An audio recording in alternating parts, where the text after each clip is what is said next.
Welcome to Metaphysical Soul Speak. I'm your host, Elena Fox Starks. Hey guys, I hope that you are doing really well, and in this moment in time, wherever you are, wherever you happen to find yourself on this big, beautiful blue and green marble we live on, that you are able to laugh. Laugh well, laugh good, laugh hearty, even laugh at yourself, laugh at your circumstances, laugh at the big cosmic joke that is life, because it's all a big fat illusion. It's all an illusion anyway. It's a very persistent one. I think Albert Einstein pointed that out.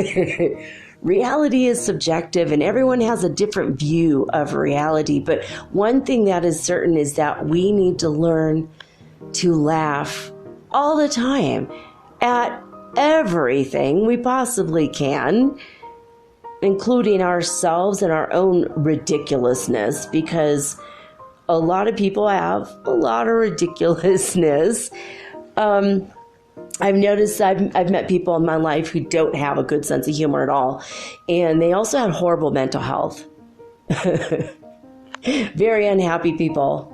They don't just laugh at everything. I think it's hilarious. It's like, why? You could go through your life for 50 years or 100 years and laugh and be jovial and be happy and be cheerful and be healthy, physically and mentally. Or you could choose to just be, I'm just a, I can't even do it. I'm a grump, I'm a Grinch, you know. You're a mean one, Mr. Grinch. I mean, who wants to be a Grinch? And this is a good time to talk about laughing and having a fun time and being jovial. You guys know I laugh a lot. I get so many letters from people saying, thank you. Your laugh is infectious. I listen to you just for your laugh half the time, because it makes me lifted up. It makes me happy. And you're funny. And, people see that I'm laughing at basically life. I'm laughing at all of it because it's just like so serious. Like, we're so ridiculous, and if we can't laugh at that, it's just sad, Like, I know I laugh at my own ridiculousness all the time. Like, sometimes I'll get mad about something, and I'll get mad about like the stupid, most pettiest things, and my son would be like, dude, really, you're just being so ridiculous. I'm like, no, I'm not. Oh my God, it is. And then I laugh about it, and then he laughs about it. I'm like, oh my God. Like, I'm always accusing him of taking things of mine.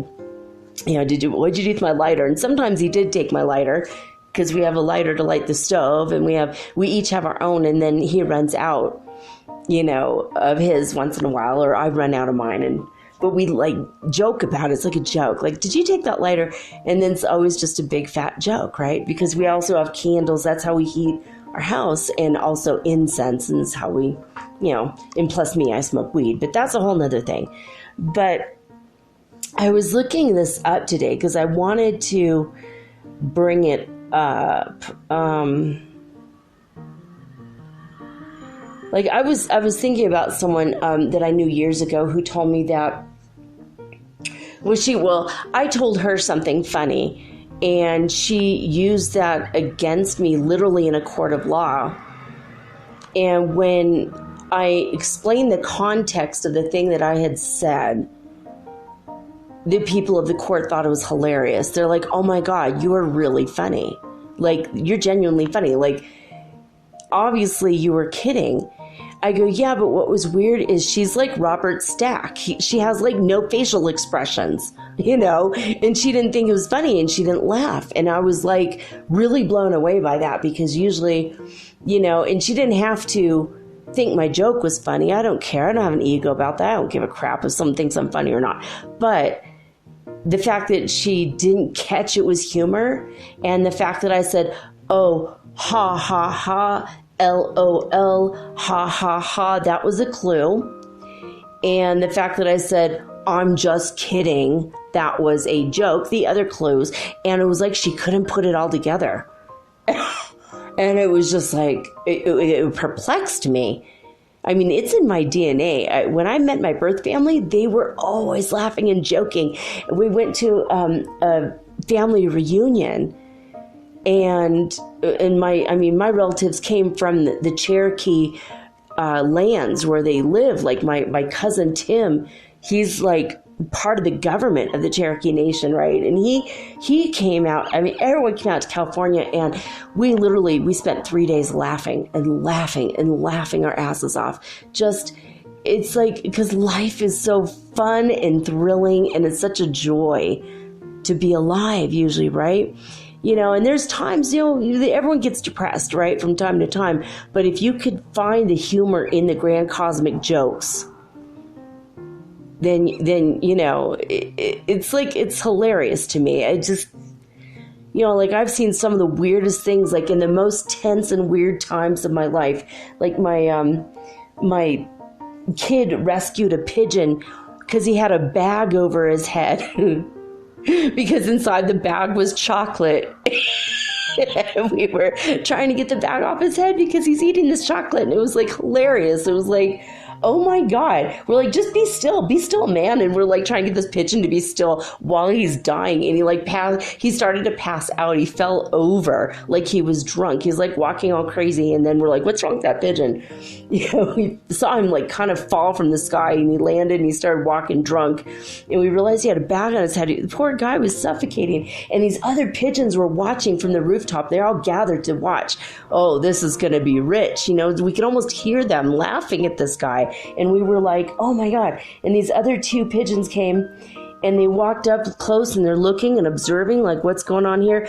And my oldest son, he took the bag off the pigeon's head, and the pigeon's like, you know, took a big deep breath. And the other pigeons are like walking away, like laughing, like this is going to be for the gossip mill, you know, of pigeons. This is like in the pigeon gossip mill now for like, and we were like, you know, these pigeons are assholes. They weren't going to help his friend. They were looky-loos, want to see what was going to happen, right?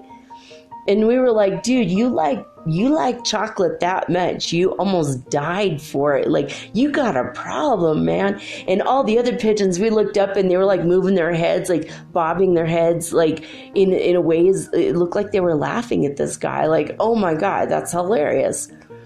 Like, what an idiot. He's such a moron, this pigeon. It was like one of the weirdest moments of my life, but it was completely ridiculous. You know, it's like later when people said, well, what'd you do today? Well, we rescued a pigeon who's addicted to chocolate, is what it's like, what, you know, just like an average day, you know, just a normal day, just like everyone has, right? You know, my kids and I, we've drawn some of the most ridiculous situations to ourselves, and but it's hilarious because we like to laugh. And I think the more you laugh, the more the universe will just bring more on, baby. And it's just, life becomes fun and joyous. And, you know, we're like laughing all the time, you know.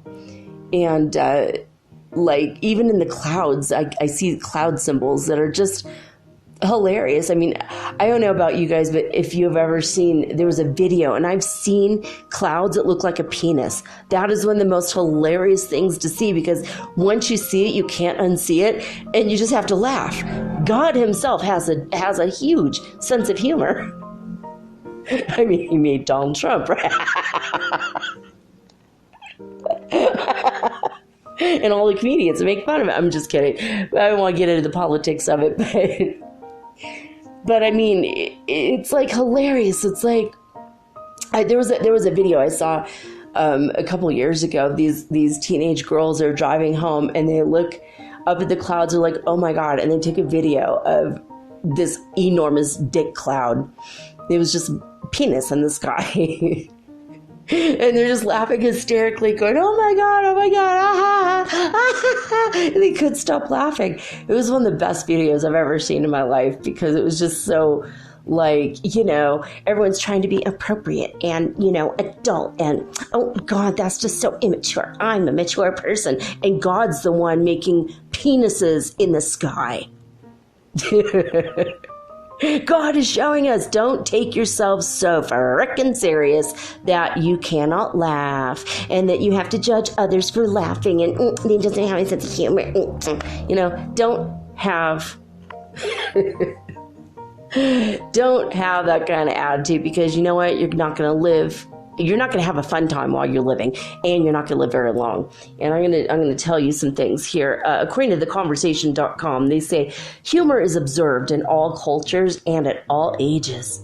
But only in recent decades has experimental psychology respected it as an essential, fundamental human behavior. Historically, psychologists framed humor negatively, suggesting it demonstrated superiority or vulgarity, Freudian ID conflict, or a defense mechanism to hide one's true feelings. In this view, an individual used humor to demean or disparage others, or to inflate one's own self-worth. I don't know, I just think that's like hilarious. Like, shut up, it's not true. People laugh because it's freaking fun to laugh. It's fun to laugh, and it's good for you. But they said, as such, it was treated as an undesirable behavior to be avoided. And psychologists tended to ignore it as a worthy thing to study, basically. So, but research on humor has come into the sunlight of late. They go on in this conversation. They say the humor is now viewed as a character strength. Positive psychology, a field that examines what people do well, they note that humor can be used to make other people feel good, and to gain intimacy with others, and to help buffer stress. Along with gratitude, hope, and spirituality, a sense of humor belongs to the set of strengths positive psychologists call transcendence. Together they help us forge connections to the world and provide meaning to life. Appreciation of humor correlates with other strengths too, such as wisdom and love of learning. And humor activities or exercises do result in increased feelings of emotional well-being as well as optimism. For these reasons, humor is now welcomed into the mainstream, and experimental psychology sees it as a desirable behavior or skill that researchers suddenly want to understand. Crazy, right? So, let's see. I found another quote from thehelpguide.org. They said, "A good, hearty laugh relieves physical tension and stress, leaves your muscles relaxed for up to 45 minutes afterwards. Laughter boosts your immune system. Laughter decreases stress hormones and increases your immune cells and your infection-fighting antibodies. Thus, it improves your resistance to disease." So I thought that was really, really interesting. Towards the end of this article called "Getting Serious About Funny," psychologists see humor as a character, as a character strength. So that's the name of the article, and it's in theconversation.com. Now, they also said that they're learning how to respect laughter. Experimental psychologists are rewriting the book on humor as we learn its value in our daily lives and its relationship to other important mental processes and character strengths. As a joke goes, how many psychologists does it take to change a light bulb? Only one, but it has to really, really want to change. Whereas we may not agree on what is funny and what is not funny, there's more consensus than ever among experimental psychologists that humor is serious and relevant to the science of behavior. And that's no laughing matter. That was my mini information conversation or discussion on laughter and humor, because it's so important, especially you guys at this time of the year when people are stressed and they're tense and it's like they have to be with their families and they don't always get along with their families. Some of you do and some of you don't. And some of the people in your family you cannot wait to see. And some people in your family you're like, oh my God, do I have to go through this crap again this year? Can't I just go skiing? Can't I just go take a vacation to the tropics? I know, I hear you, I understand. Some of you don't have families anymore, and that's sad. This is a time to laugh. Rejoice in the memories you have of those who've passed. And laugh at yourself for being so serious about getting the Christmas gifts or getting the Hanukkah gifts or having to spend 12 whole days in a row with your family. Oh my God. What did the Jewish people do to deserve this? Oh my God. I'm just on behalf of those of you who do not enjoy or appreciate spending time with your family. You know, a good friend of mine, she just doesn't get along with her own mother. And, you know, I don't think she's even going to spend Hanukkah with her mother this year. I mean, it's just too hard. You know, when you guys are constantly fighting and at each other's throats. I think if you take a step back and you just laugh at it like, oh my God, you know, we haven't been children for a very, very, very long time, and yet we still act like children around each other. Just laugh at the grand cosmic joke because, you know, maybe your aunt or your mother or your sister that you have now might have been your mortal enemy in a past life. You know, maybe you decided to make amends in this life. And what's really hilarious is maybe when you're in heaven, you probably really know each other and like really like best friends.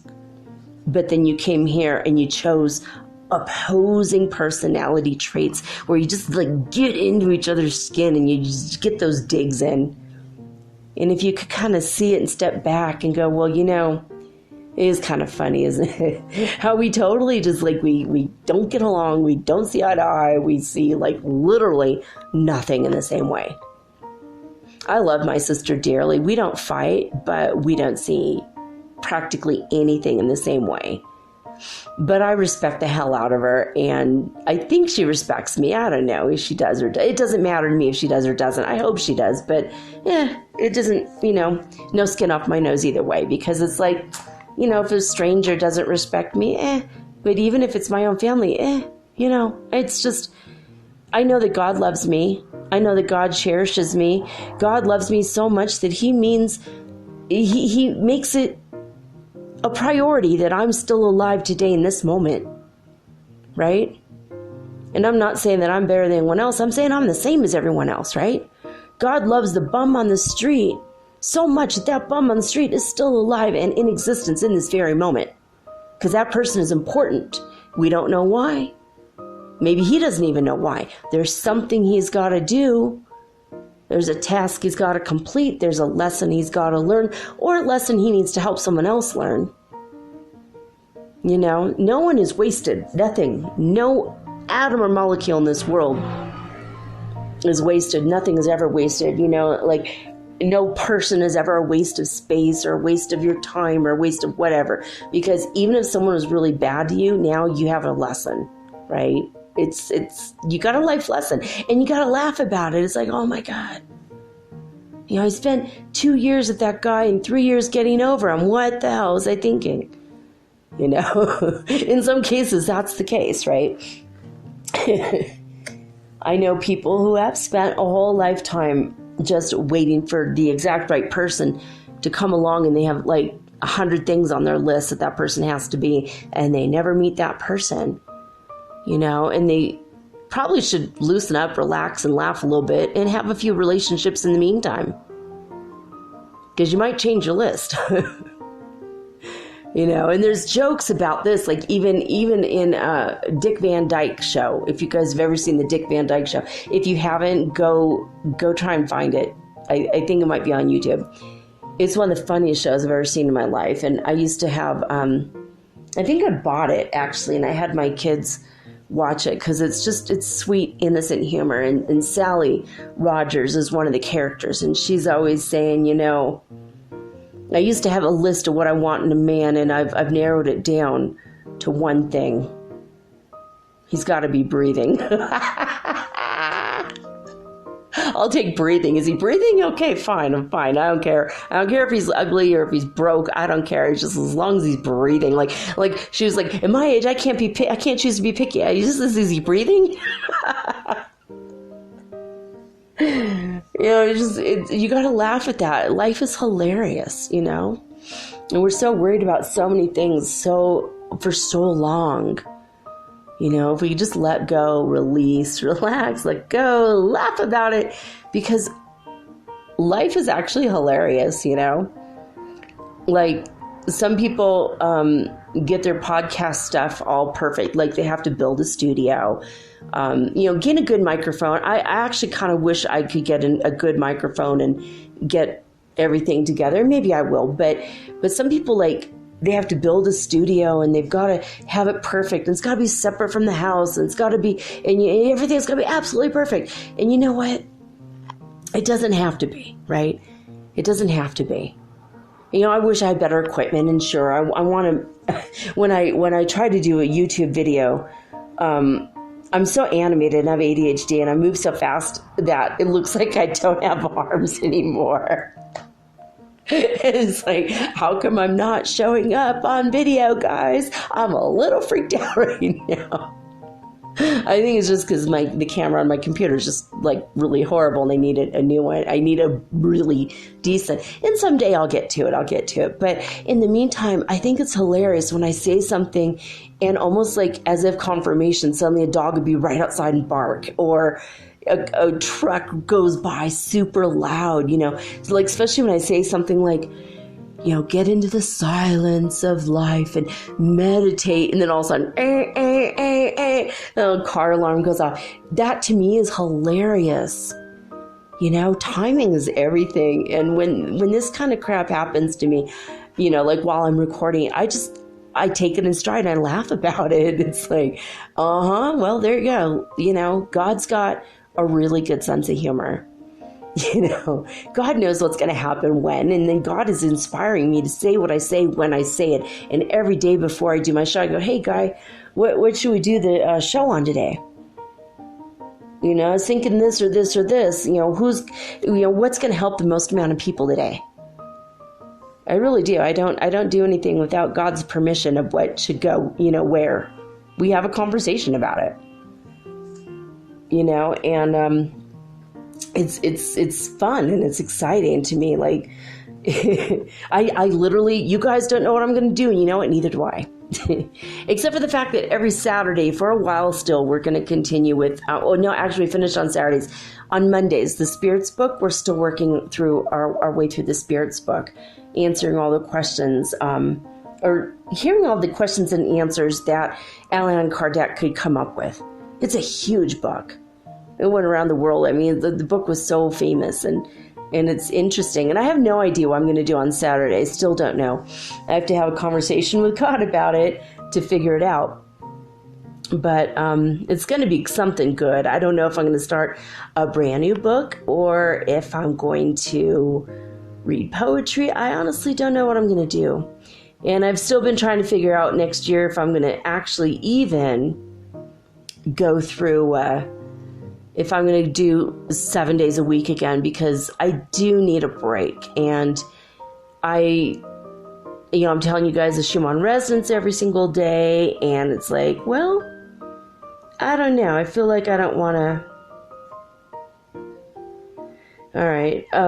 Yeah, I just looked at the Schumann resonance. I'm like, oh wow, in Italy they actually went up. So I don't, like if I do it, I can't do the show in advance. It's like I've got to do it every day because I'm checking this stuff every single day. So I might take weekends off. I might just do a 5-day-a-week show because a lot of you are using the show at work and you're using it to pass the time at work. If you work in a factory or you work where you have a lot of mindless stuff where you could like split your attention and multitask. And some people use my show as a focusing tool. I don't know if you have ADHD. I know I do. And it's always helpful to have something on in the background while I'm painting or while I'm working, unless I'm writing, because when I'm writing, I need absolute quiet. Or sometimes I'll have jazz on in the background, but painting too. I like to have a good music in the background or something, like Friends. I've seen every episode of Friends a couple times, so it's okay if I ignore it, but I like to have that noise running in the background that's kind of a steady paced, with laughter in it because it's jovial and it's relaxing for me to hear the laughter. But, so I don't know. I'm still trying to figure that out. So something happened today. Let's see here. 2 things happened today that were significant here in my world, in my little world here in Ecuador. The volcano's still going off, but the wind was not a westerly wind. Or no, wait. I guess it would be an easterly wind.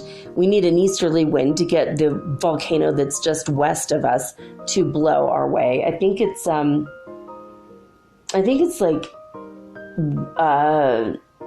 northwest, or no, is it southwest? No, it's northwest of us, I think, is the volcano. Yeah, okay, I'm going to look on a map in my mind.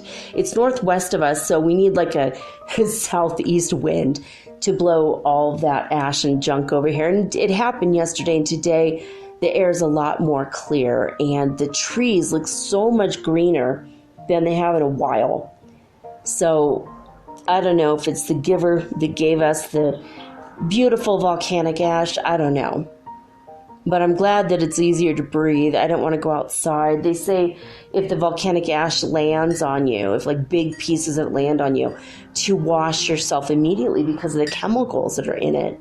So now it makes me like super interested. What the hell is in volcanic ash? Because my whole life, I've used a soap called Lava that has pumice in it, which is from volcanoes. And it really helps get the dirt off, especially if you've been working with greasy machines, like when I've helped my dad work on his car or accidentally touched the boat engine when he's working on the boat or whatever. My hands get really messy, and so lava's soap to the rescue every time. And I've always had pumice stone to, sand down my heels when I had calluses on my feet. Back when I was like barefoot constantly, and I still get a little bit of calluses, and I have a pumice stone actually, which is like a volcanic rock. So I don't know, like what is it that's in ashes? I got to look it up and figure it out. It's pretty crazy. I do know that when lava hits seawater, it turns into hydrochloric acid. Like literally hydrochloric acid. Holy crap. Oh, and speaking of, before I get into what the 2 things that happened to me today.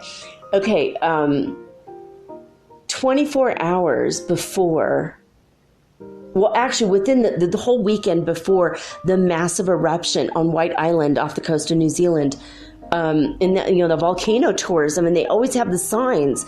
The scientists always know when an eruption is going to happen, so they know what days it is to go out there where it's safe and when it's not. And that's what was so crazy is that these people went out there, the volcano tourists, which super scary type of thing to be, but I'm just as crazy and curious as the next guy, and I know I would if I was there, I would have been on the damn boat looking at the damn island, right?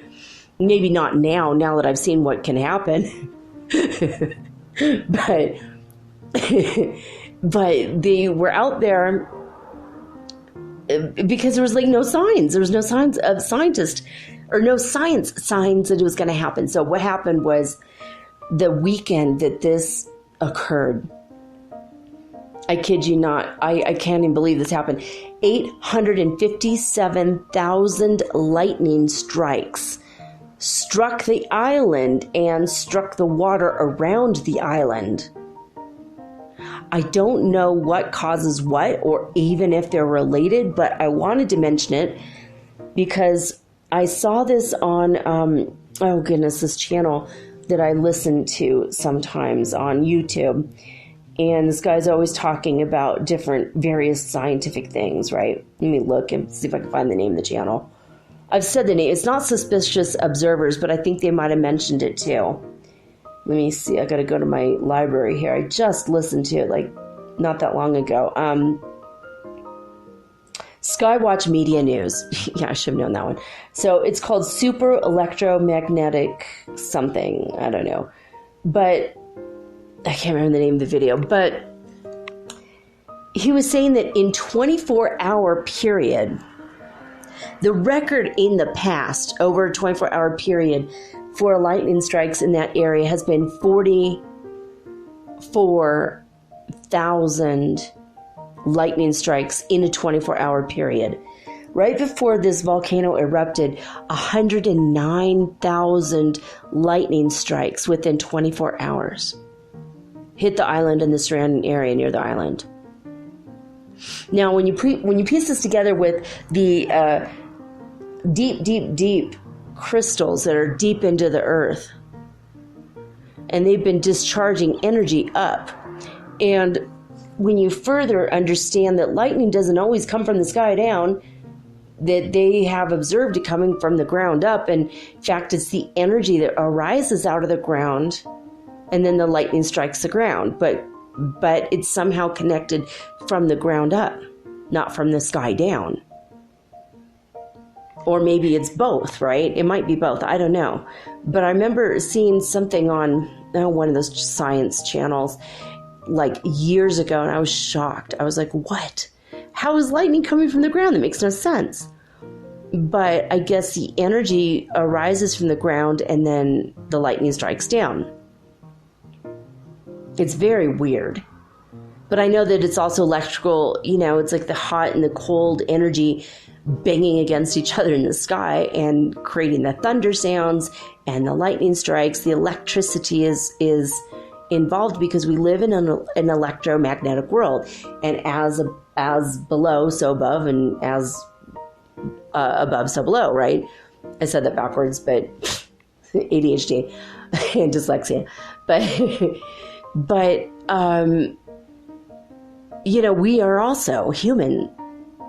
As humans, we are electromagnetic beings as well.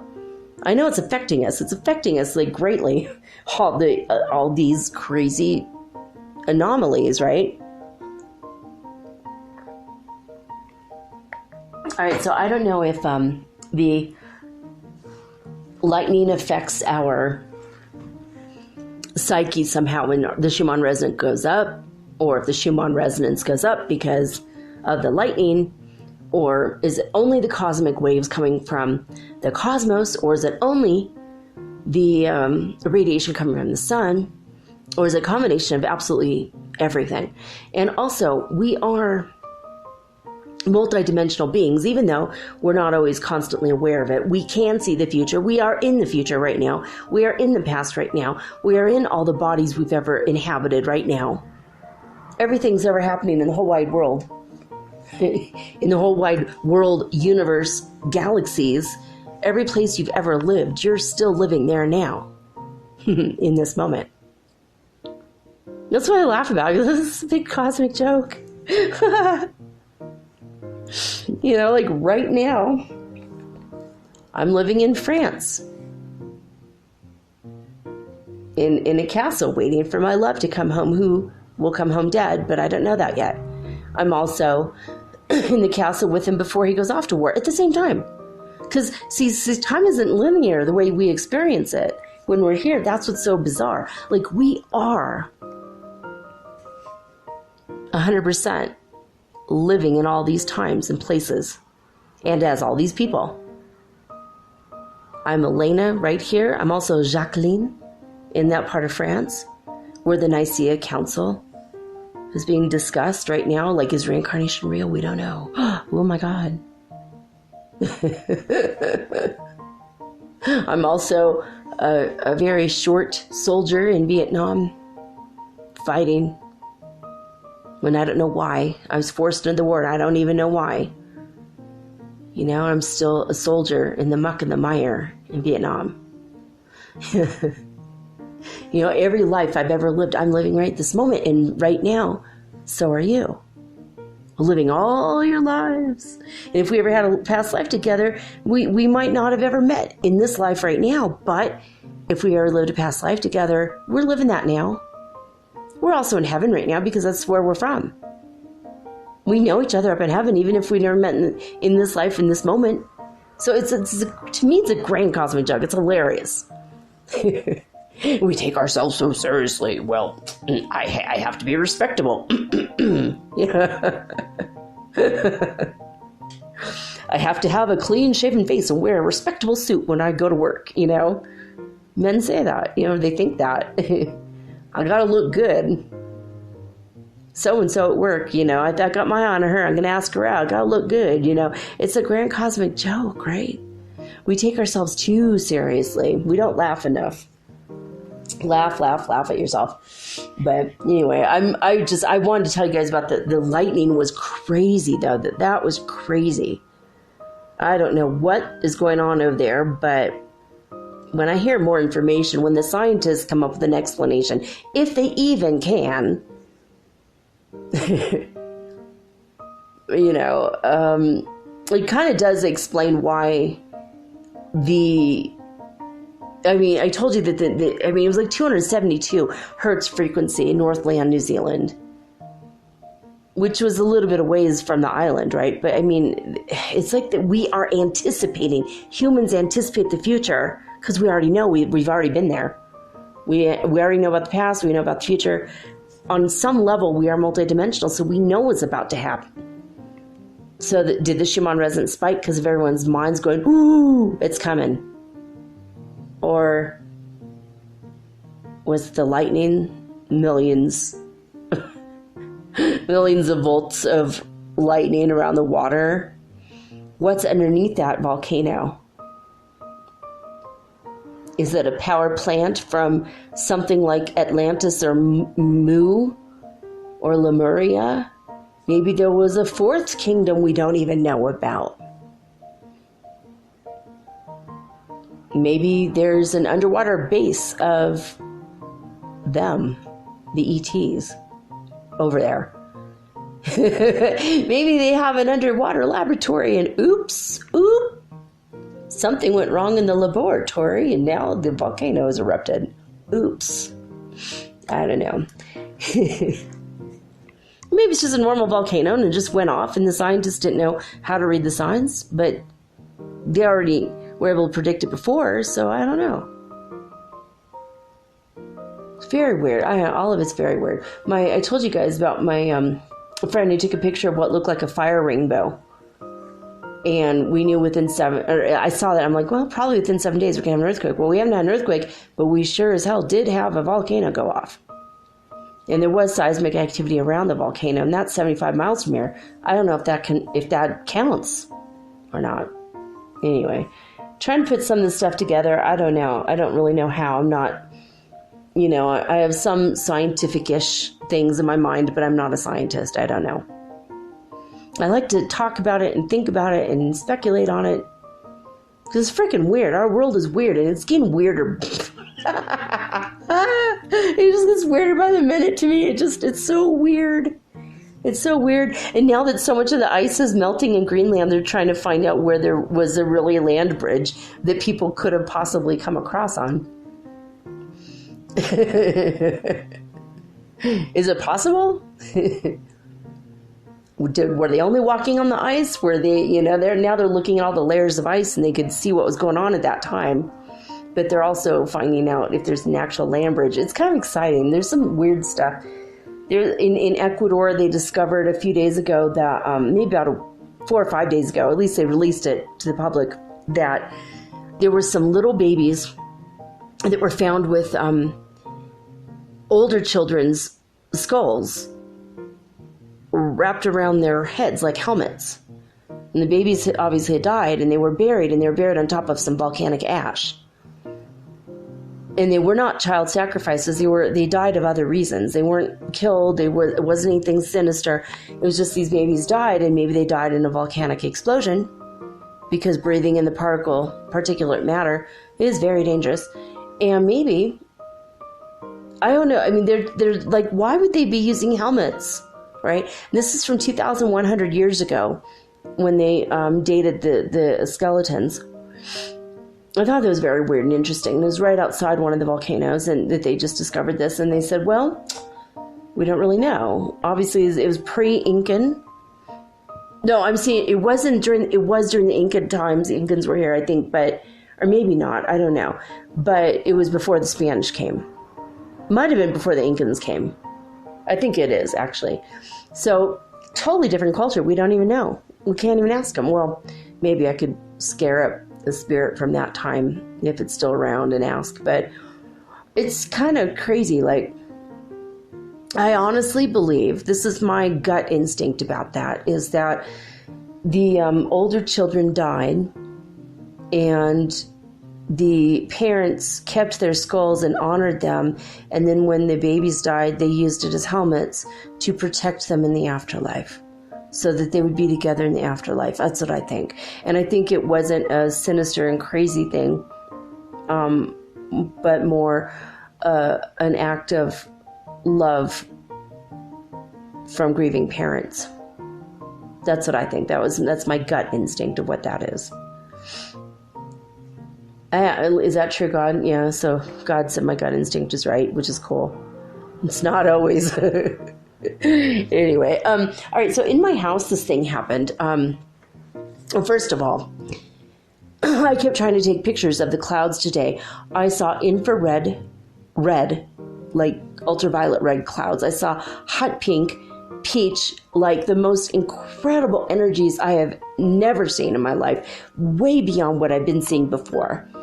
And I, in the past, have been able, with my camera on my phone, to take a picture of it. I've been able to do that. Today, I could not capture it, which means I was seeing a fifth dimensional sky with my eyes. I mean, I was hooked up to all my chakras, right? So I was seeing this with my eyes, but then I was not being able to take it with my camera, which means my camera, being a third dimensional object, could not capture what I was seeing with my eyes. But what it did capture was 2 Plieadian light ships, and it did capture rainbow-colored clouds, very faint. You could see the energy. I mean, we're talking like mint green and pale butter yellow and pale pink and periwinkle blue and like a purpley violet. And I saw an amethyst energy in the sky, and I breathed in that amethyst into my heart chakra and let it go throughout all my chakras. It was an instant relief to anxiety. Amethyst in my heart chakra, in all of my chakras, all 12 chakras that are open up, and I put it in my aura, my energy field. I breathed in that energy, and that was my result. Like amethyst, purple. I don't know. I want you guys to see if you could capture what you're seeing with your eyes on your camera. I have a feeling that we're in for a really crazy one. This is 12/12. The portal just opened up. Let me ask God, how long is this portal going to be open up? For the next 30 days? For the next, like, forever? No. Okay. For the next 30 days, I'm getting yes. For more than that, for 32 days, I'm getting yes. For more than that, for 36 days, yes. For, which is 3 times 12. For more than that, so 36 days only, not more than that, not one day less, not one day more. No. Okay. 36 days, this portal is going to be open. And I think that, well, what's 36 days? That'd be like January. I don't know. I'm not going to do math right now. Mid-January, we'll say, right? So, but then will another one open up, and another one's going to open up more and more and more. All right, he's saying there's layers and layers and layers of portals over the next 2 to 3 months, basically. And we're going to have And every portal's going to do something different, obviously. It's so crazy. All right, so there's that. And the other thing happened today is I was doing my dishes and my son was out. He went out to see some friends. And while he was gone, I heard a crashing sound in the living room. And I was like, hey, thinking it was him. And no one answered me. And I'm like, this is weird. And then I felt an actual presence in my apartment. And I started looking in every room. And I'm like, hey. And I thought my son was trying to jump out and try to scare me. And I'm like, where is he? Where'd he go? And he wasn't here. I'm like, okay. And I just felt someone walking behind me. And I turn around and I don't see anyone. And I'm like, wait a minute. That crash, I know it was the Lyrans. They just came to say hi and they brought me this happy energy. And they said, we felt like you had some anxiety and some stress and we wanted to relieve you of that. Let's speak light language together. And they taught me a light language song. And we were like, which I can't even remember at all in this moment, but I sang the song with them. We spoke light language and they generated a higher vibration in me to get rid of that. Someone had judged me. I got my first hate mail. So, hey, haters gotta hate that. And if I get a hate mail, I must be getting somewhere with my podcast, right? So it just kind of made me laugh. I was like, what a weirdo. Anyway. And I told Jude, I'm like, I go, is this a milestone, getting your first hate mail? And he goes, oh my God, I got my first hate mail today too. Oh my God, that's so weird. And we were like laughing about it. We're like, well, haters gotta hate, whatevs, right? You don't like my podcast, go make your own. Really, it's not that hard and it's free. But the Lyrans felt they had like a little bit of tension and stress. And they're like, get that energy out. And they told me this thing, and there was like a little dance, a little thing, and I was like doing this light language thing, and it made me feel so great. And I'm like, oh, the Lyrans are so great. And they said they see right now, it's going to be about a year and a half. And before, everyone was saying 2 to 3 years, but now because so many people are asking for the ETs to get here physically, we want you, and we want to move up in vibration because we want to be able to see everybody, right? They're all in their, 5th and 6th dimension or higher, 7th, 8th, 9th, and 10th, so much. But they came and they were hanging with me, and we spent like a good 20 or 30 minutes together, and they were like, we don't want to speak for your show today or whatever, we just want to hang out. But it was that same crashing sound, it's like a crashing sound. It sounds like a cat crashing into stuff in your house. I don't know if you've ever had a cat that's like super hyper and crazy and they're running all over and they can't quite stop the skid and they run into things, they slide into things. And it's hilarious. And it's like, oh my God, you're going to hurt yourself. Be careful. And they just keep going and going and going. It's like all over your house. Well, it's that sound. And it's hilarious that the cat-headed people make the sound when they arrive in my home. But they did it today. And I was so happy to see them. It was cool to have visitors like that. Visitors. And it was amazing. And it was lovely. I had such a great visit with them. So that was my other thing. So I saw the Plieadian ships and I felt the Lyrans came and visited me and taught me some things. And it was awesome. It was actually really awesome. And so I'm really grateful for that. Anyway, let's get to the Schumann resonance and then we're going to get to tonight's really fun and crazy topic, which you're going to like. All right. Okay, according to Schumann resonance news on disclosurenews.it, 7:30 in the morning, they said, it is clearly a time of pillars, even though today we had 30 very intense minutes from 6 a.m. to 6:30 a.m. UTC time. There was the first movement with the amplitude values that reached power 63 shortly before 6. And then it says at 1400 UTC, there we have it, the coincidence 17 again. The amplitude has reached power 74 between 16 and 17 on the chart. So 74 hertz frequency corresponding to 9 to 10 UTC time. In this case, we could start thinking about how many times it must happen before it becomes impossible. Yeah, but see, if they just said it happened between 16 and 17 on the chart, okay, but then it says corresponding to 9 and 10. I gotta look at the chart, see what they're talking about. And then at the 1700 report, it says calm. So let's see here.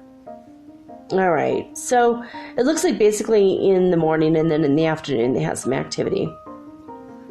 And you know what I think? What?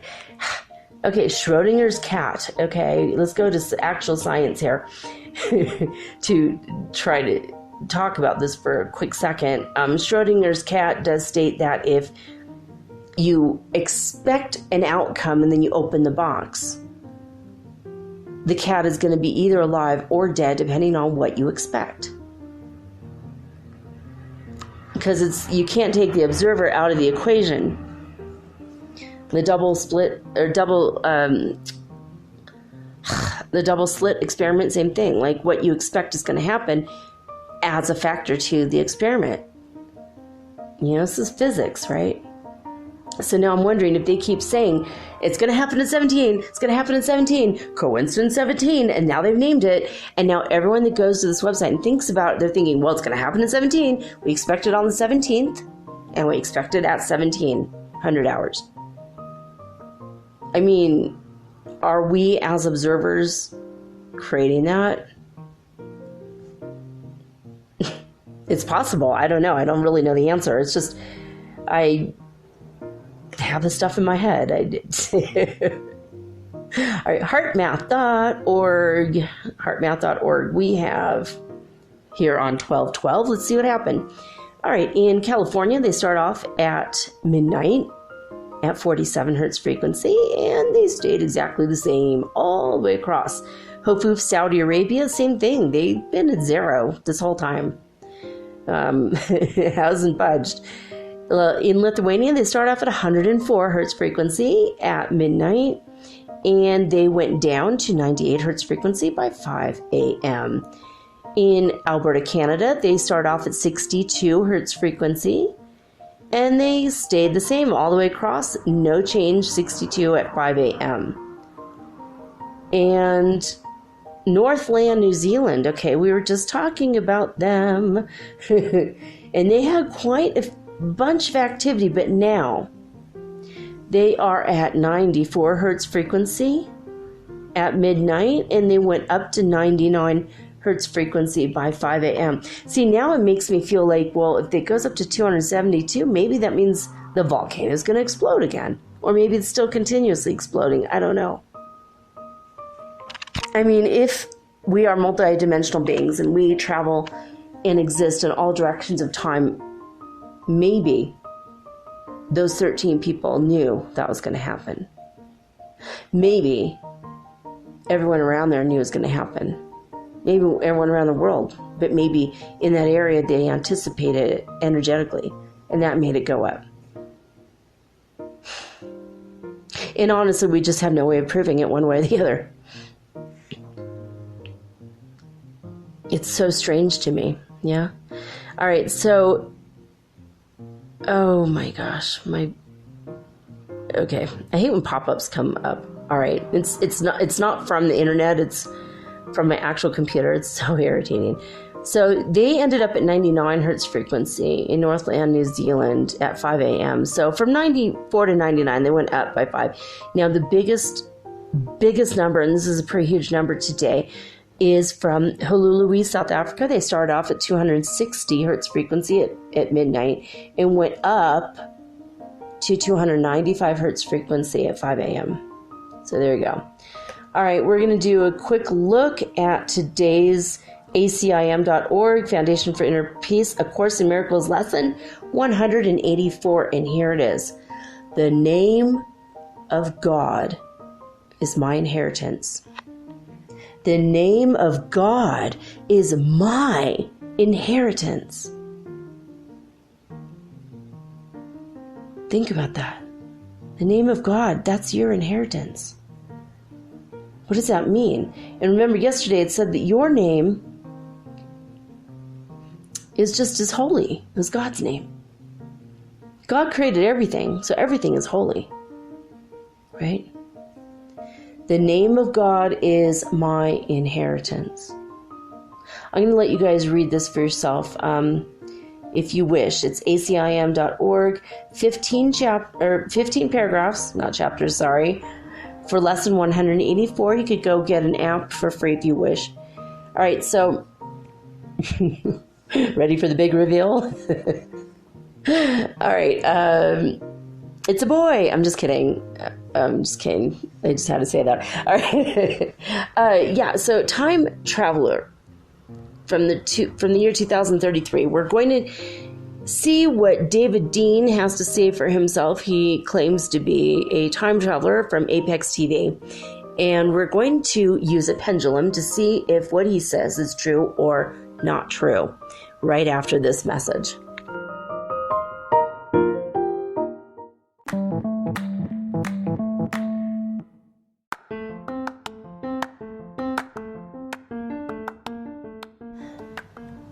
If you haven't heard about Anchor, it's high time you did. It is the absolute easiest way to make a podcast. First of all, it's absolutely free.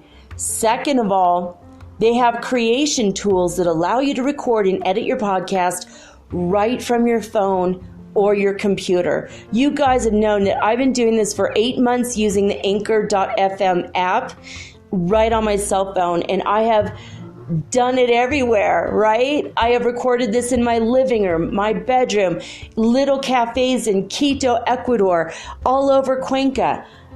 It's so absolutely easy to make your podcast, and editing is just a snap. Anchor also will distribute your podcast for you, and it took me about 2.5 months to become syndicated, and now I'm available on Spotify, Apple Podcast, and many more, and so can you. You can make money from your podcast also, and there's no minimum requirement. You get paid from your very first listener. It is everything that you need to make a podcast all in one place. So please, if you are interested in making a podcast of your very own, do not hesitate to start with Anchor. Download the free Anchor app or go to anchor.fm to get started today.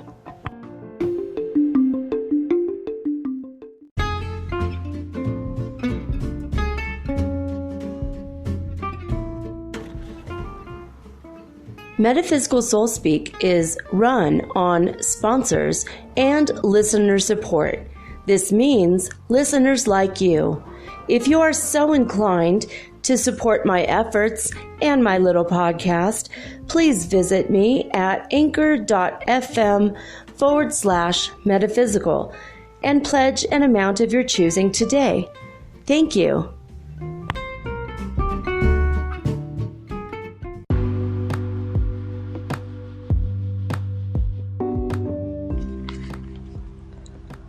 All right, guys, so either time travel is real or time travel is not real.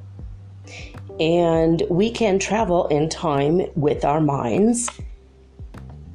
And it's taken me 51 years to get here, but that's traveling in time. So, I mean, hey.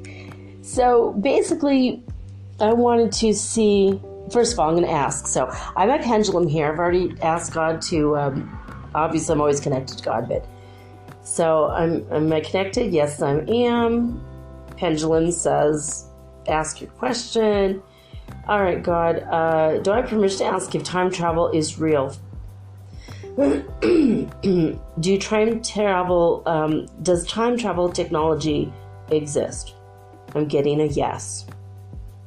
The timeline that we are all on right now, does time travel exist for some people? Yes. Can people travel back in time with this technology? I'm getting a yes. Can people travel to the future with this technology? I'm getting a yes. Okay, well, we're off to a very interesting start. All right. Now, on Apex TV, they claim that there's a time traveler that sent them in a clip. In fact, he sent them in 3 clips. We're only going to go over the first clip today. If we could get through all the questions, we will. Otherwise, if we only get through half of them, This might end up being like a 6-part series because this guy was speaking so fast and he said so much in 11 minutes. In fact, I didn't write everything down, but I did write, let me see, 32 questions, okay? So I don't know if we'll get through them today. We'll see where we go, right? All right, so, okay, God, okay. I'm getting a yes because I'm connected, and I'm getting a... When the pendulum goes up to the upper right, that means ready. I programmed the pendulum according to Letter to Robin. If you want to look it up, it's free. Free PDF to learn how to dowse correctly every single time, no matter what pendulum you use. And if you do it the same exact with every single one, then you're not going to be confused, right? So at least that's my my thinking there. Okay. So, David Dean, do I have permission to ask a question about him? Sure. Yes, I'm getting a yes. Is David Dean a real person? Getting a yes. Is David Dean his complete name? I'm getting a no. Is it his first and middle name only? I'm getting a yes. He claims to be from the year 2033. Is that correct? Is David Dean coming back to 2018 from 2033? Okay, the pendulum is showing a little bit of hesitation, but it is a yes. Now, did he came? Oh my God! The more Spanish I speak, the more English I lose. All right. Did David Dean use time travel technology to travel from the year 2033 to the year 2018?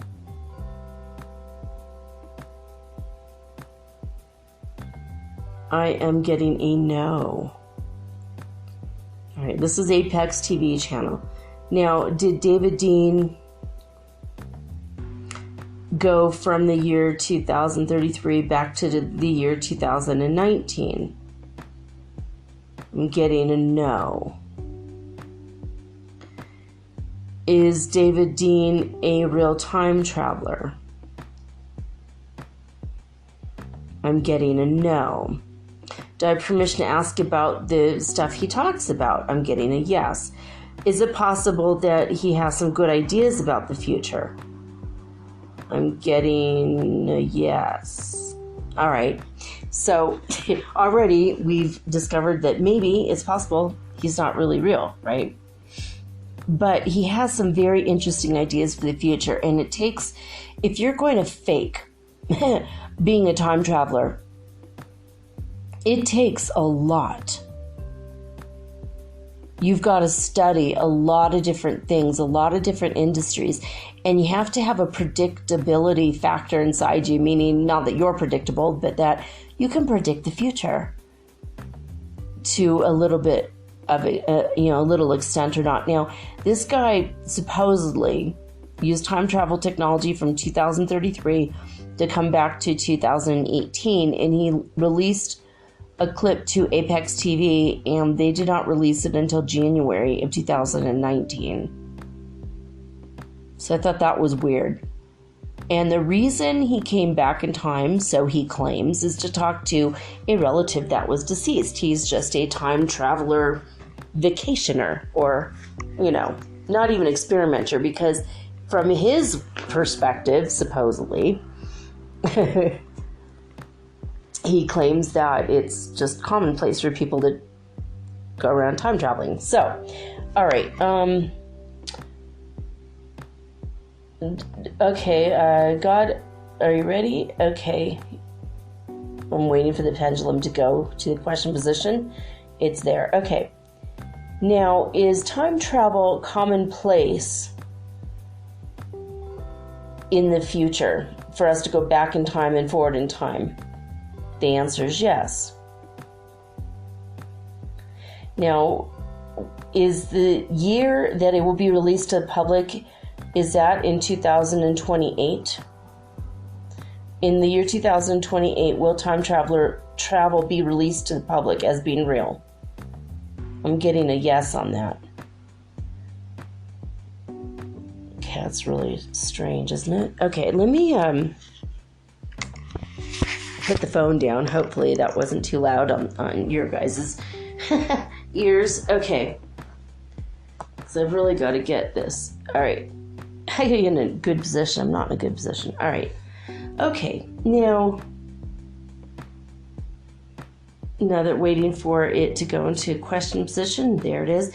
Are aliens revealed as being real before the year 2028 to the public? And I mean like extraterrestrials. I'm getting a no. Okay, are extraterrestrials real? I'm getting a yes. Will the government reveal, or any government in the world, reveal to the world that ETs are real? I'm getting a yes. See, sometimes when you ask a question, you gotta phrase it or rephrase it in case you got a false positive or a false negative, and that's how it works with dowsing. Okay, so okay, first of all, are aliens real? Again, a yes.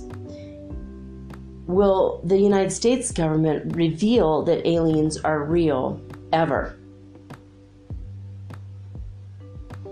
I'm like literally getting a no right now. We're waiting for disclosure that will never come, is what it looks like. Okay, will the government disclose that ETs are real? Now I'm getting a yes. Oh, so maybe I was saying the wrong word. I'm saying aliens. I should have been saying extraterrestrial. Noted.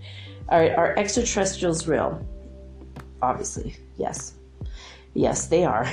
Okay, now, will the government ever disclose, will the United States government ever disclose that extraterrestrials are real to the public? I'm getting a yes.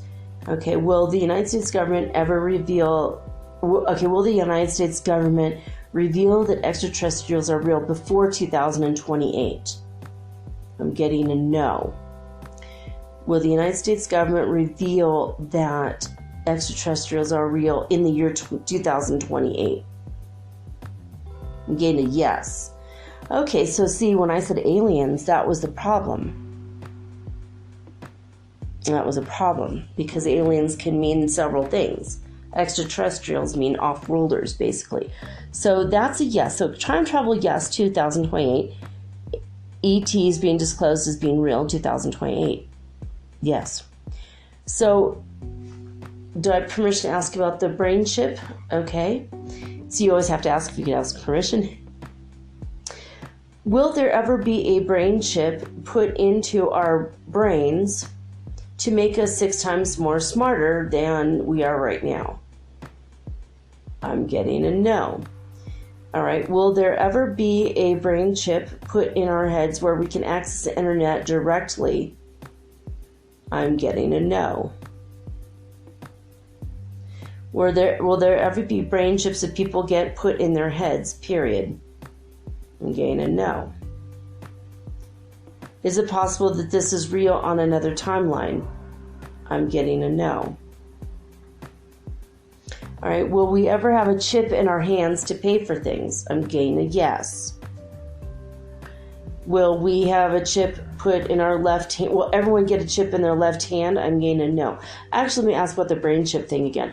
Will anybody at any time ever get a brain chip in their head to access the internet directly to make them smarter? I'm getting, oh, it was like a no, and now it's something different. I'm getting like a yes. See, when you don't ask the questions correctly, you're going to get a fake answer. Now I'm getting a yes. Okay. See, when I said we, does that mean everyone? Not everyone's going to get it, right? Will some people get a chip in their brain, like a computer chip in their brain, to make them more intelligent? I'm getting a yes. Will some people get a chip in their brain to make them smarter and access the internet? Okay, I'm getting a yes. See, it's all about how you actually ask the question. So okay, will some people have a chip to pay for things in their hand? Yes. Will everybody have this? I'm getting a no. See, not everyone's going to have it. Will money still be valid in the future? Yes. Of course, see, I didn't say what year in the future. I just said in general, right?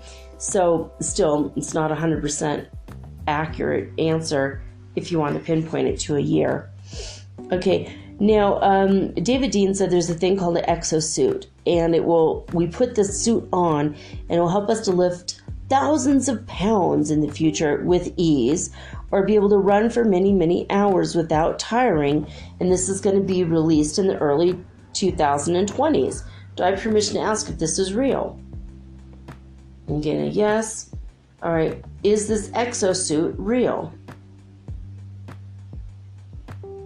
Oh, I'm getting a yes. See, this guy does his homework, right? Because if you're going to fake being a time traveler, you got to do your homework, right? All right. Let me ask again. Is David Dean, the time traveler from 2033, is he a real time traveler from that year? See, I'm still getting a no. So this guy is a futurist pretending to be a time traveler. But he's doing a very good job because some of the things he's thought of or has researched will be real. So he's going to look or appear as if he's real for a time, right? When these things, come up. Okay, so he said the contact lenses will be able to record everything that we see in addition to improving our eyesight if needed. Do I have permission to ask about this? I'm getting a yes. In the future, will human beings have contact lenses that record everything that we see to play back later? And the answer is yes. He also claims that there's no crime in the future. Do I have permission to ask about this? Is there any point in our future in which there is no longer any crime at all? The answer is yes. See, that's lovely to know.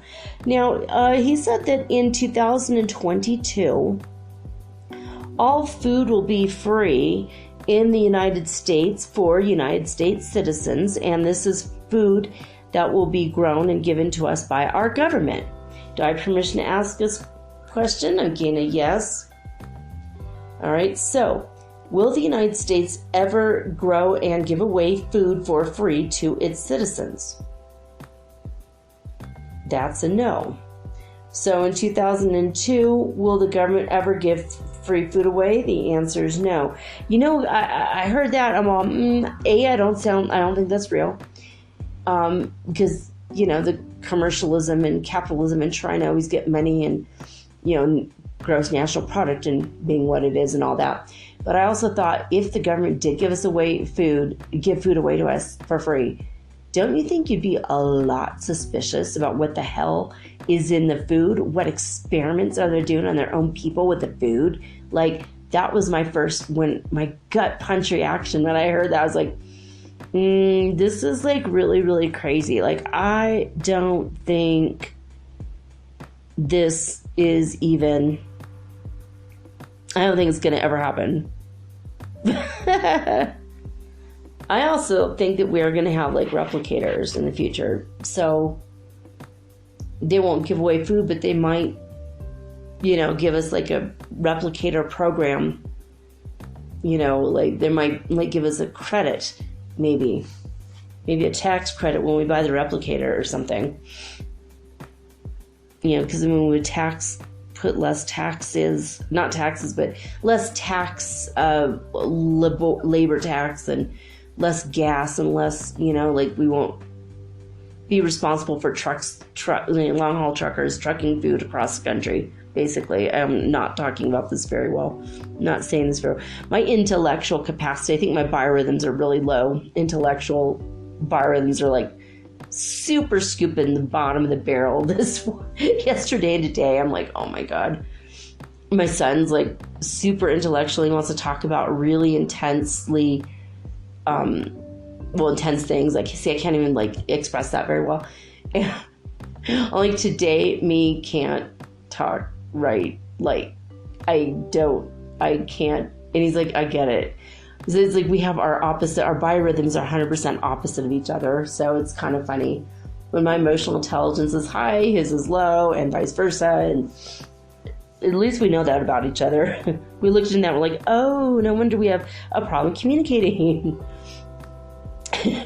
When he's super smart, I am not. All right, so another thing that this guy predicted was that there will be major cities underwater in just a few years. Do I have permission to ask this? Okay, will there ever be major cities underwater? I'm getting a no. Will Los Angeles ever be underwater? I'm getting a no. Will part of Florida be underwater? I'm getting a yes. But will any of the cities in Florida be underwater? I'm getting a no.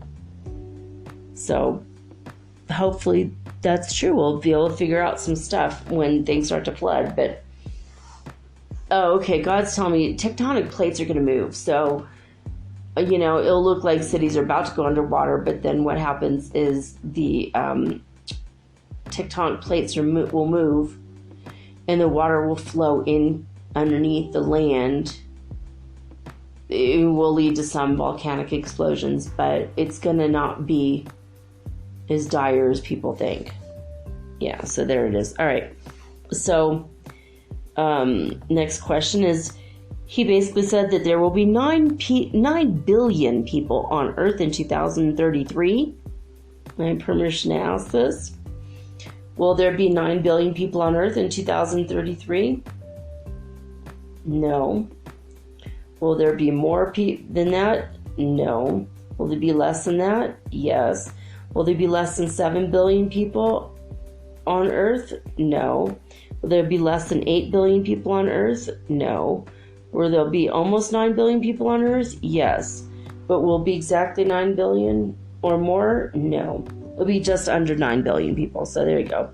So India is the most populated country in the future, he said.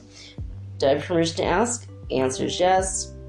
Okay. Will India be the most populated country in the future? Answer is yes. It's easy to understand that that's the truth, right? All right. He says that there's going to be a moon base in 2025, and we will be able to visit there as private citizens, and just for a fee, we'll be able to just fly on up to the moon base. So, do I have permission to ask about this moon base? Answer is yes. Pendulum's ready. All right. In 2025, will there be a moon base on the moon? I'm getting a no. Will there ever be a moon base on the moon? I'm getting a yes. Will it be before the year 2030? I'm getting a no. Will it be after the year 2035? I'm getting a yes. Will there be a moon base after the year 2040? Yes. Will there be a moon base before the year 2050? I'm getting a no, so might as well not ask any more about that. All right. All right, I had to move the phone over there for a second. Okay, 13. He said in the year 2026 there will be robotic hands that look exactly like human hands for people who apparently lost their hands. Do I have permission to ask this? And I get a yes.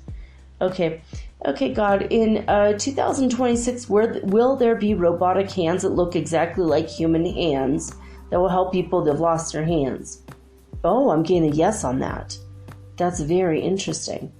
Okay, on the next question, question 14, he claimed that there's going to be 3D printed body parts and organs, and basically it will eliminate quite a few diseases. Do I have permission to ask this? I'm getting a yes. And then, okay. So, God, in the near future, will there be 3D printed body parts and organs? And the answer is yes. And will the 3D body parts and organs eliminate a lot of diseases? So you can just replace whatever you want whenever. Cool. So if you're an alcoholic, you don't have to replace your liver with a baboon liver. You can just go ahead and have one 3D printed up. Well, that's cool, I suppose. All right. In 2027, question 15. Can't read my own writing. I mean, it's coherently written. I just can't read it. Okay. Okay, God. The next question is about artificial intelligence being conscious and matching in human intelligence by the year 2027. Do I have permission to ask about that? Yes, I do. Okay. All right, God. By the year 2027, will artificial intelligence be conscious? The answer is yes. And will it match the level of intelligence in humans? Oh, wait a minute. I should ask that question again. Will artificial intelligence match human intelligence by 2027? The answer is yes. Will artificial intelligence surpass that of humans by 2027? The answer is yes, obviously, because if AI can access the internet in an instant, obviously they have more information than the rest of us. But will artificial intelligence be conscious of itself by 2027? The answer is yes. How do you guys feel about that? That's a little scary, right? Okay, question 16. He said that this guy, even though he's not real, possibly, he has a lot of good information, right? You know, he's making some really good educated guesses. He probably subscribes to all the science magazines, right? He might have some inside information. Maybe he works for some of these, people. All right, so he says that, okay, in the 2060s, by 2060, 40 years or more from here, from where we are now, he says that we're going to be able to simulate realities with computers, and we'll also be able to upload our brains to computers. Do I have permission to ask about these topics? Answer is yes. All right. Will we be able to upload our brains to computers by the 2060s? The answer is yes. So even though you might not have our emotional whatever, at least you'll have our knowledge, I suppose. If I'm dead by then, guys, just upload all of my metaphysical soul speaks into a computer somewhere, and then will that work? I don't know. All right. Dear people of the future. All right, so will we be able to simulate our own realities however we want, anything and anywhere by the 2060s? The answer is yes. He's like talking about that, like being like virtual reality, so. All right, in the future, okay, question 17 relates around taking time vacations in the future being commonplace. So in the future, at some point in the future, God, do I have permission to ask about this? Yes, I do. Okay. So in the future, will we be able to take time vacations? And will that be commonplace to take a time vacation in the future? The answer is yes. And will our time vacations in the future be to the future sometimes? The answer is yes. Will the time vacations in the future be to the past sometimes? The answer is yes. Okay, so this is the next question. When people take a time vacation in the future, will they be gone in real time? So if the time vacation is for 2 weeks, they go to the future for 2 weeks and they come back, will 2 weeks have passed here? Or will it be just in a few minutes? Do I have permission to ask this? Okay, this is kind of a complicated question. Okay, when people take time vacations in the future, will they be gone the same amount of time? The answer is no. Will the time vacations in future only take a few minutes? The answer is yes. So they're just going to come back like 5 minutes later. So basically on your lunch break then, so you're at work, you're bored, whatever, you're upset, you want to take a time vacation to a simpler time. So you go back in time to an Amish farm and you enjoy living among the Amish for like 20 years and then you could come back 5 minutes later. Is that something that people can do? The answer is yes. That's freaking weird, right? I'm just going to go back to this time of Atlantis and strap on my jet fuel rocket pack and just go around the universe. It's like, what would you do? What would you do? Would you go back into like a future where you could go talk to Jesus and ask him a few questions? Would you go sit and take Albert Einstein out for lunch? Pick his brain about a few things? Like, I mean, what would you do? If you could go back in time, any part of history, talk to anybody for a freaking vacation, where would you go? It's like interesting to think about it, you know? It's interesting to think about that. All right, so God will we be able to like maybe go take Albert Einstein out for lunch? The answer is yes. Of course, we're not allowed to tell him we're from the future. Yeah, God's like saying, yeah, definitely you're not allowed to tell him that. All right, so question 18 is revolving around extraterrestrials. I want to know if there will be a time in our future where extraterrestrials will live with us and integrate into our society with us. Do I have permission to ask this? Here's a caveat. Have extraterrestrials already integrated physically with us and living with us? And the answer is no.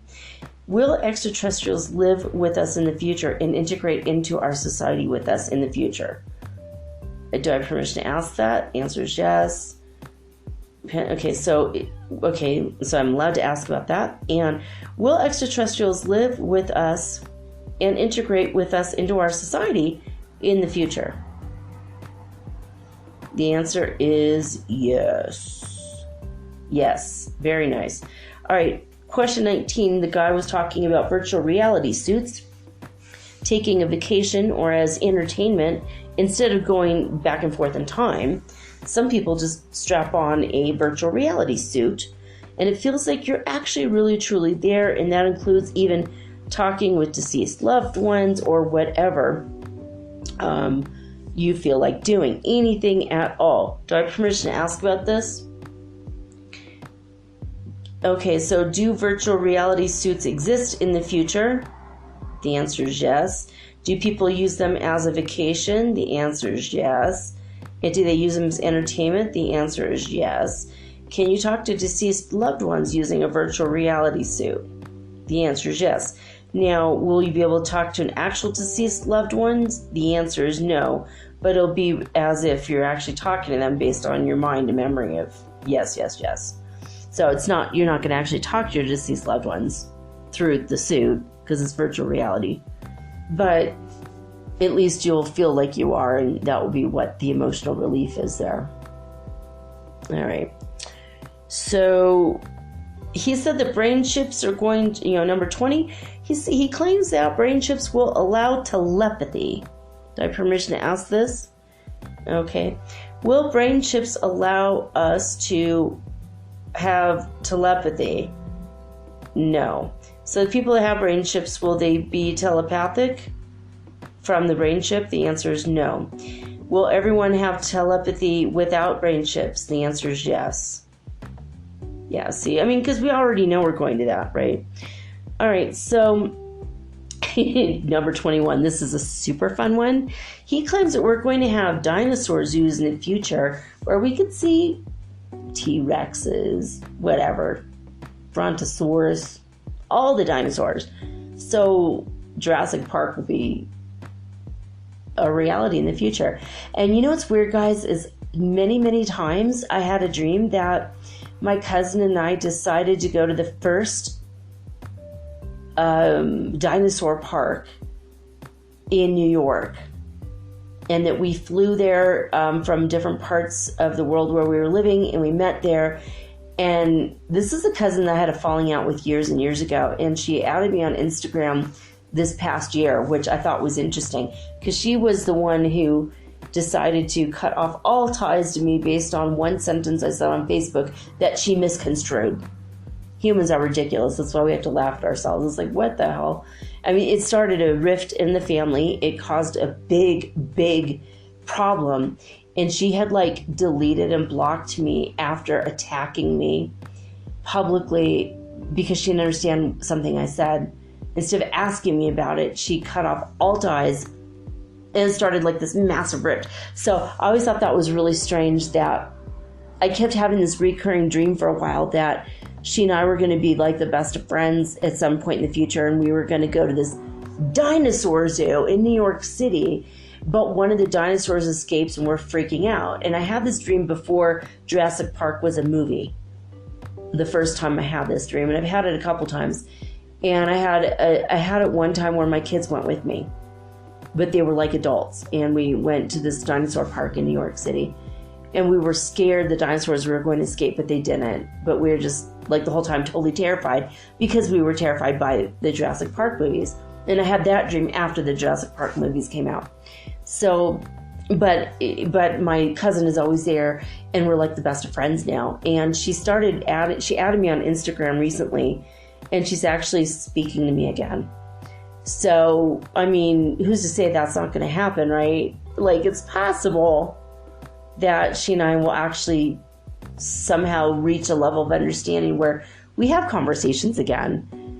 I mean, it was like completely, like, the reason why we no longer talked had nothing to do with me. It was her own misperception of me, which was crazy. It was like, I've always loved her. I always, when we were very little, we were very close.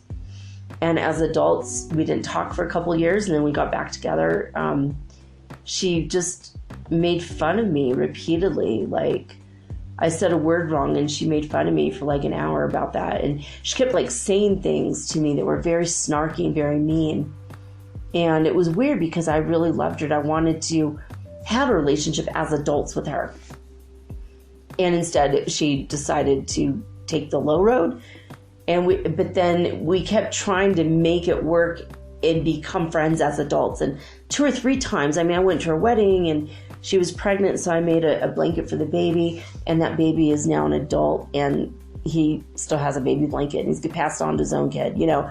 So we've had some connection where it was like, wow, you know. And the rest of her whole family I get along with really well, and I love them very much. And it was just, it's like weird though. But finally we're getting back to maybe where we're talking again. So I look forward to it if it's true. But God, I do want to ask about this. About the dinosaurs. See, oh no. Do Mimi and I actually go to the zoo together or to look at dinosaurs in New York? I mean, that'd be so cool if that was like a predictive future dream and not just a really insane dream I keep having. I mean, if it had been a one-time dream, that would have been like so weird. Oh, it was a weird dream, blow it off. Dreams are weird.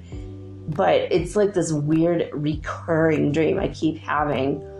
And when that happens to me, usually it's a predictive dream. So I'm curious to know about this. So do I get to ask about this? Answer is yes. This is the question ready. Okay. Do dinosaur zoos exist in the future? Holy Mother of God, the answer is yes. God, there's going to be a zoo with dinosaurs? The answer is yes. Oh my God. Okay, do I have permission to ask about my dream coming true? Is there going to be a dinosaur zoo in upper state New York? Holy man, I'm getting a yes. Will my cousin and I become friends again? The answer is yes. And will we attend the dinosaur zoo together? The answer is yes. Because like her adult kids and grandchildren go, and it's like, so yeah, so that was cool. You guys, I had a recurring, I'm going to pick up the phone, so it's going to be a little bit, well, not that weird. It just shut off automatically. That's so weird. Okay. So I had a recurring nightmare that I was surrounded by cats, like hundreds and hundreds and hundreds of cats. And I'd wake up in a dead sweat, just absolutely panicking. Like, I'm not afraid of cats. Having 1 or 2 or 3 doesn't scare me. Having hundreds on every surface of my kitchen scared me, right? And in my dream, I was about to marry somebody who I was not in love with, but I did love him very much. But I knew that I probably shouldn't marry him, and I did anyway. And I would wake up in this panicking for several reasons. Like, why am I surrounded by cats? Why is there wood paneling on the walls from the 1970s? You know, I'm like, no, why has no one upgraded this house? Why did I choose to live there? And why am I going to marry someone I'm not in love with, right? And there was like this repeated, like every year I had this dream for like 6 or 7 years. And it actually did come to pass. So I know that when I have recurring dreams like that, a lot of times they do come to pass, right? Especially when it's an insane dream that has absolutely nothing to do with my past, right? It's not like I'm trying to work out some crazy issue. Like, I never had an issue of 100 cats being surrounding me. But it actually happened. We had 2 cats, my first husband and I. And we were, I told him, get your cats spayed. And he refused. He said they should have sexual freedom like everyone else. I'm like, okay, fine. Can't really argue with that. And one day they were both in heat. And sure enough, I mean, every tomcat in like a 20-mile radius suddenly were inside my house. I was asleep, woke up to go to the bathroom, and I was surrounded by cats. And I was like, oh my God. And I started panicking. It was like the worst deja vu ever. I mean, I felt like I was spinning out of control. It was like, oh my God. Like, literally, I felt like I was spinning in a circle. I felt like I was on a sit and spin, but I was like standing and spinning. It was like this dizzy, spinny energy. And I was like, why did I just marry this guy? Like, what the hell? This is like, oh my God, this is like that dream that was warning me not to marry him because I wasn't in love. And after we got married, I met the husband I had for 13 years, the father of my children. I literally met him like 2 months after I got married. Or 1 month. It was 1 month after. And I was like, oh, it was such a mistake. I shouldn't have broken his heart like that. I shouldn't have gotten married like that. But it was all for the best. And he's married now. I think he's probably happy. He's a good guy. And I wish him well. But I know when I have that kind of crazy future dream, and it's like repeatedly, like over and over and over, like it's a recurring thing. Like once a year, once every couple of years, I have this dream. When that happens, I know that's coming into my future. And I've had some really crazy dreams that I just didn't believe would be my future. And it's like, oh my God, this is totally my future. I didn't even think that was real. I didn't think that existed. There's no way in hell I was ever going to live in Guatemala with my kids being a single mom. How pathetic. And guess what? That happened. And I was like being super judgmental of my future when I saw it. But I time traveled that time consciously. You know, it's not always about the dreams. Sometimes it's the time travel consciously. And stuff happens. It's like so crazy. Anyway, we're going to get back to this list because we're on number 22 and we have 10 or 11 more to get through. So, are we ready? The answer is yes. Ready? Okay. He said by the year 2030, we're going to have teleportation. Do I have permission to ask about this? The answer is yes. Okay. Will we have the ability to teleport in the future? I'm getting a really wonky. Okay, maybe. All right. So that's the way that the pendulum is swinging. It means needs more information, basically. All right. So in the future, will we be able to teleport objects? The answer is yes. Will we be able to teleport objects from one place to another before the year 2030?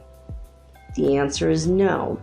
Will we be able to teleport objects in the future from one point to another in the year 2030? The answer is yes. This is very strange. Okay, so will we be able to teleport our physical bodies in the future? The answer is yes. Will we be able to teleport animals and ourselves in the year 2030? The answer is yes. See, now that freaks me out. How does this guy know that? All right. See, the problem. See, I know that IBM, they've been able they did build a machine. They were able to teleport light particles a couple minutes into the future. And they've been able to teleport an apple, but on the other end of those couple minutes, the apple reconstituted, but as like applesauce. So they had to work on. Now that was the last time I looked into this, and I know that they are working on it. They've been working on it for decades, right? Thank you, Gene Roddenberry, for that heads up on teleportation. Beam me up, Scotty. So I'm blown away. Like, yeah, let's teleport. That's freaking cool. All right, he says, okay, so another thing, number 23.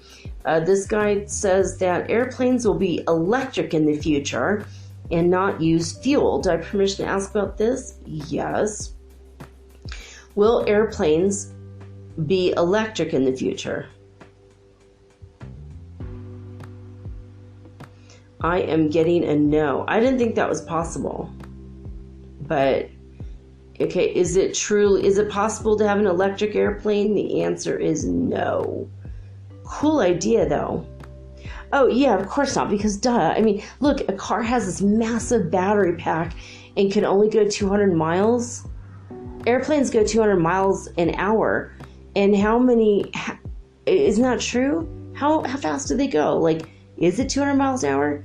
And they go to New York from LA, it's like 4 hours. That's going to be ridiculous. They won't be able to fly because the batteries that they need to fly would be so freaking heavy that the plane won't fly. And if they don't do as many batteries, they're going to have to stop every city. That's like a completely ridiculous assumption that airplanes will be electric in the future. I didn't think it was true. That's why I'm asking. That's why I'm doing the pendulum, right? Instead of just saying what he said, because we did that with Noah, the time traveler. And I think, I still to this day think that Noah, the time traveler, was real. And the government got to him and they said, you have to renege and appear to be a liar on TV that you're asking for attention, or we're going to kill you and your family. Like, that's what I think. I think that he was really real, but, or he's an excellent futurist, either way. But he says he's not real. But maybe they got to him, right? It's like the conspiracy theories abound, but maybe he's just a really good futurist. And, he's very good at predicting. And some stuff is wild and crazy, and some stuff is absolutely dead set square on, right? And all the time travelers say that time travel is real by the year 2028. And that makes me feel like they're either A, copying each other, or B, they do have some kind of inside information about actual time travel. Like physical time travel with machines and technology. Anyway, it's all very crazy. Okay, the next one is question 24. He said that there's a thing called hyperloops, and they're like tunnels that cars can go in, and then the cars can accelerate hundreds of miles per hour and get to where they're going much faster, especially if they're going long distance travel. Do I have permission to ask about this? The answer is yes. Now, God, will there in the future be a thing where cars can go in, like tunnels, and they'll accelerate them hundreds of miles an hour? The answer is no. But the hyperloop is real. There's a thing called a hyperloop, and that's an Elon Musk project that somehow he abandoned or hasn't completely, is supposed to be finished by now. But that's like a train that connects Southern and Northern California, where you could get from one place to the other in a matter of like less than an hour. In a car, it took me 10 to 12 hours. So, it's like a 45-minute thing from LA to San Francisco. And so for some reason, he abandoned the project, or it's going forward but very, very slow, or somehow it's not working. I don't even know what's going on there. I've heard that he doesn't finish everything he starts. He needs a billionaire partner that is really good at finishing the projects. If I could interview billionaires and get a handwriting sample, I could hook him up with the right person, because I can read the handwriting. I do handwriting analysis, and it's very easy for me to see the person that would be. But I mean, it's not like there's like a whole bunch of billionaires waiting around and work with him, but there should be. And there should be people who are really, really good at finishing project. It's always good to hook up with someone who's very good at initiating a project. I do the first half, you do the second half. Bada boom, bada bing, it's done. Instead of having people make fun of you for not finishing things. Because not everyone's good at finishing things, right? I'm a notoriously good starter, and I do finish things, but it takes me a long time. So that's why some of you have not gotten the readings yet that I owe you. So keep it in mind, and I do want to get them all done before the first of the year, if not before Christmas, and that's my goal, because I do have a waiting list right now. Okay, so he said that all cars are electric in the future, and there's no longer reliance on fossil fuels. Do I have permission to ask about this topic? Answer is yes. Okay. Are cars electric in the future? The answer is yes. Are all cars electric in the future? The answer is yes. Are any cars reliant on fossil fuels in the future? And the answer is no. And does that start after 2025? The answer is no. Will all cars be electric after 2025? The answer is yes. Will all cars be electric after 2022? The answer is... Okay, let me rephrase it because the pendulum's going crazy right now. Okay. What year will we stop fossil fuels? Do I have permission to ask this? Okay, the answer is yes. Okay. Will the world stop using fossil fuels in the year 2020? The answer is no. Will the world stop using fossil fuels in the year 2021? The answer is yes. Will it be in the second half of 2021? Okay, let me rephrase that. Will we stop relying on fossil fuels at the end of 2021? Will it be in the beginning of 2021 that we stop our reliance on fossil fuels? No. So towards the end of 2021. So like basically in 2 years. I don't know. We'll see. Are we on that timeline in which that happens? Is it possible we're going to jump to a timeline in which that doesn't happen? No. Okay. So, in the future, will all cars be self-driving in the future? The answer is yes. In what year will all cars be self-driving? We won't have to drive our cars anymore. Will that be after 2025 that happens? The answer is no. Will it be before 2025? The answer is yes. Will all cars be self-driving before the year 2022? The answer is no. Will all cars be self-driving starting in the year 2023? The answer is yes. So we'll see. We'll see about that. That's cool. So all right, so in 3 years, 3.5 years. That's cool. Oh, it's so cool. Hotboxing your car on the way to wherever. Okay, question 27 is, it says, in the future, the Earth will be warmer because of the carbon dioxide emissions, and global warming is real, which we all know is real. But do I have permission to ask about global warming? Okay. In the future, will the carbon dioxide emissions create a situation in which Earth is a lot warmer? The answer is no. Okay, but God's giving me an answer directly. Okay, so you're saying something about cooling. There's going to be cooling components in the Earth that... Okay, so are we going to have a mini ice age? The answer is no. But is global warming real? The answer is yes. But the cooling components in the Earth will begin to replenish themselves. And they're not coming from what you think. Interesting. So we think they're dinosaurs' goo. Is that what it is? No. Alright, so it's things that happened and occurred near dinosaur bones, but it's not really related to dinosaurs at all. So is it like the blood of the earth? The answer is yes. Alright, so that's something we can ask about later. Okay, question 28. Will grocery stores and restaurants be run by robots in the future? Do I have permission to ask this? Okay, alright, so will grocery stores and restaurants be run by robots in the future? And the answer is yes. That's pretty cool. All right, so question 29. Will AI, artificial intelligence, be able to generate TV shows and movies in the future? Do I have permission to ask this? Okay. Will artificial intelligence generate TV shows and movies in the future? The answer is yes.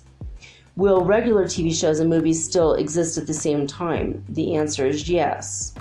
So will we rely on AI for all of our entertainment in the future? The answer is no. Well, as a screenwriter, I appreciate that that's the answer. Okay, question 30.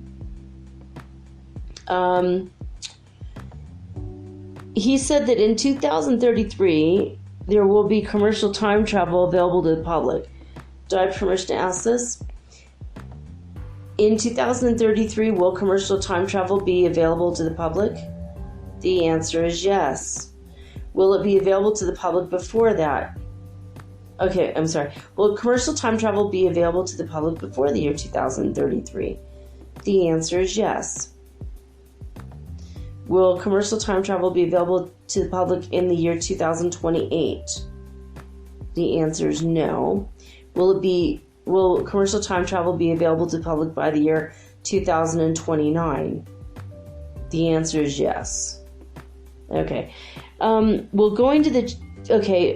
Speaking of time travel, will going to the future be cheaper than going to the past? Do I have permission to ask this?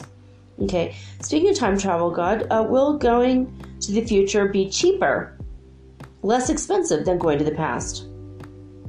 The answer is yes. Okay. Obviously, because in the future we're going to have time travel technology, and going to the past you're going to have a chip or like a box or some kind of technology that you take with you, and it's going to be a little bit harder somehow, supposedly, right? He's saying that you're going to have a chip in your hand and a cell phone that has an app on it that you download to get back to the future. Oh, so many things could go wrong with that. Okay, in question 32, and this is the kicker, this is the big one, guys. Do I have permission to ask about time travel? And the answer is yes. Has there actually been a physical time travel program, secret ops style, since the 1980s? Do I have permission to ask that? Yes. All right, so has there been an actual physical time travel program in place secretly since the 1980s? It's very slow. The answer is yes. A follow-up question: was President Obama a part of that secret time travel program? Because there's some that they claim that on Art Bell ones, or Coast AM. Do I have permission to ask that? Yes. Okay. Was President Obama part of a secret time travel program? Did he participate in time travel? No. The answer is no. Heh. See, it's like there's always a little bit of real and a little bit of unreal when it comes to this stuff. You know what I mean? Like someone will make a wild claim and the wild claim is true. Then they make other wild claims and they're not true at all. That's just how a lot of this type of stuff goes, so that you could always go, well, yeah, but the other thing he says isn't true. And so this is what makes me feel like I know that time travel is real. I know it is. I've done it with my consciousness. I know physical time travel is going to be real for us. I feel it. But all the people that claim to be time travelers might be disinformation specialists. Because some people are telling us the truth. And some people come back and tell us a couple truths and a couple lies, so we doubt it. And some people are just from the same timeline and the same time as us, but they are very good at being future predictors, futurists. Gene Roddenberry might have been a real time traveler. He might have been just a good futurist.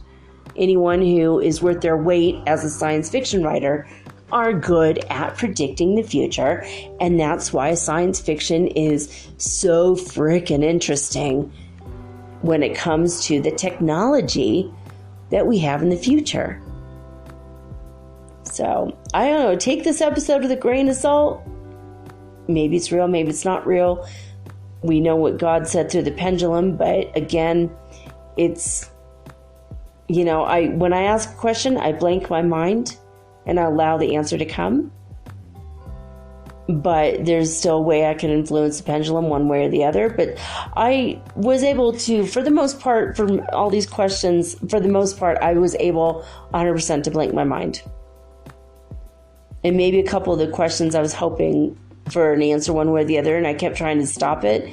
So, maybe not. If I ask a question on another day, maybe I'll get a different answer. But there you have it. I think the answers we got seem pretty real. Electric airplanes, absolutely not real. Come on, dude. There's no way in hell. I mean, maybe they run on something else, but it's not going to be electricity. I don't think. But we'll see. Only time will tell. Really and truly. The only way we can truly travel through time and know that this is real is just to keep on living, keep on keeping on. And the only way we're going to do that is if we laugh a little bit every day. Laugh at our own ridiculousness. Anyway, I love you guys. Thank you so much for being on this ascension journey with me. Thank you for coming along and choosing to be at this time, physically ascending together in this crazy, crazy time. I'll be back tomorrow with all unique and original programming, just like always. And tomorrow is another day. I'm excited. I'm excited for it. I can't wait to see the sky tomorrow. All right, that's it. I love each and every one of you. Please send in your Santa Claus miracle stories and your holiday miracle stories if you have any. But for now, I'm over it. I gotta go. I'm gonna go sleep. Okay, I'm gonna have popcorn and watch something and then go to sleep. But there it is. Signing off with peace and joy and the high vibes of the holy fifth dimension. Oh, until tomorrow, guys. Peace.